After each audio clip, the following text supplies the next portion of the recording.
Kyaggwe sawa zigenze kwera 3 ez'okumakya nga batuuse dda ku mbuga ya Kyaggwe enkulu mu ggulu emukono okwaniriza nnyinimu.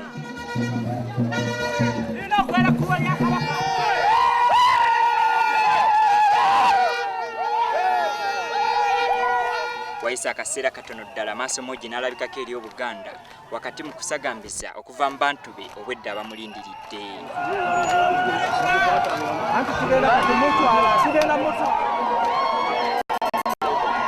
Empologoma eyaniriziddwa abakungu okuva e Mengo, ababaka mu lukiiko lw'eggwanga olukulu, abaami b'amasaza n'abakungu abalala bangi okuva mu gavumenti eya wakati.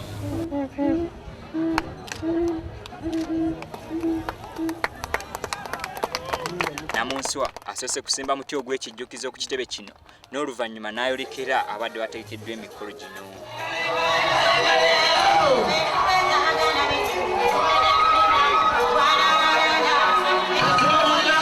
Nga kalidde ku Namulondo ekiddiridde kubadde kusanyusibwa n'amaloboozi agalinga ennyonza okuva mu baana b'amasomero ag'enjawulo.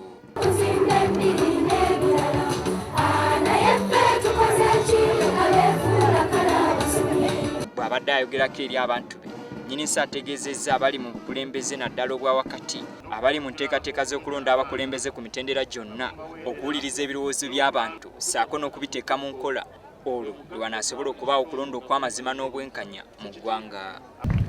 Obukulembeze obugumivu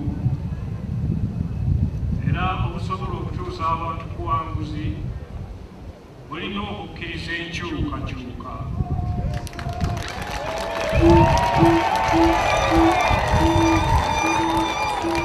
Tusabira ne bannaffe abavunaanyizibwa okuteekateeka obulondo okuwuliriza ennyo n'okuteeka mu nkola ebirowoozo by'abantu.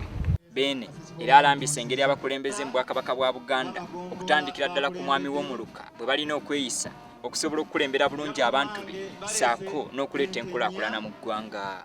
Omulimu omukulu gw'alina kwe kukolera abantu b'akulembera mu mazima n'obwenkanya.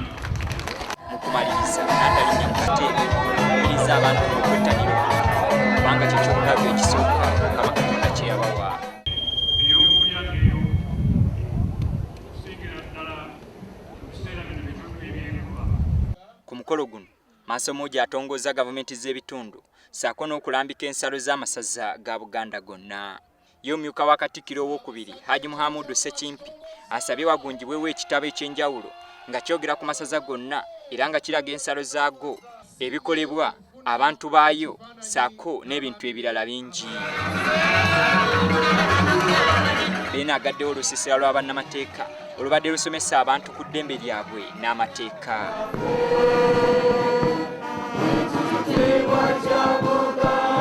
Oluvannyuma Beene agabudde Obuganda.